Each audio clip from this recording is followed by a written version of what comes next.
مرکز مطبوعات کمیته ولایت‌های فوق‌العاده تاجیکستان روز 10 نوامبر سال 2023 خبر داد که روز 9 نوامبر بر اثر فرو ریختن سیل‌های خرابی‌آور در ناحیه 5 ولایت ختلان در جنوب جمهوری حدوداً 116 خانه و حوله و بناهای یاری رسان ضرر دیده است.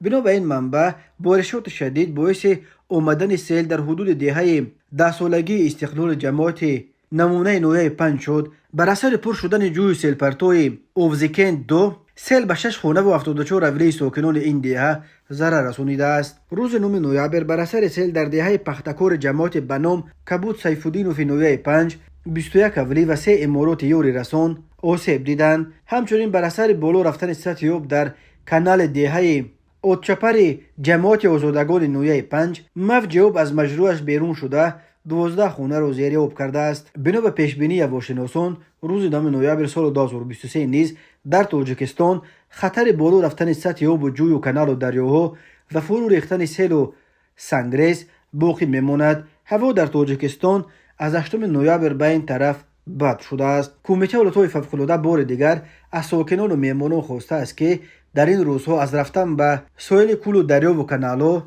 و از ماهیداری و شکار و چراندن چاروا همچنین از سفر به کوه و جمع‌آوری ایزم و گیاها خودداری کنند. از ساکنان همچنین خواسته می شود که قاعده‌های بی‌خطری را جداً رعایت کرده جویبارها و کانال‌های سیل پرتو را در اطراف خانه‌های خود تازه کنند. همچنین از رانندگان خواسته شده است که به خاطر پیشگیری از حادثه‌های ناخوش به خصوص هنگام استفاده از راه‌های کوهستان و عقبه‌ها پیش از برابر آمدن اول درباره آب و هوا و شرایط راه منطقه که سفر دارند معلومات کافی جمع آورده واسطه نقلیات خود را برای سفر آماده کنند و در قاعده‌های حرکت به ویژه سرعت را قطعاً رعایت کنند. در همین حال بنا به خبرهای رسیده روز 9 نوامبر در برخی ناحیه‌های کوهستان تاجیکستان نخستین بار برف باریده است. ریختن برف از جمله در ناحیه شمس‌الدین شاهین در جنوب جمهوری و همچنین در شورای دوشنبه خوجند چنوق یگانه راه زمینی بین شمال و مرکز تاجیکستان مشاهده شده است. در منطقه زرافشان این شورا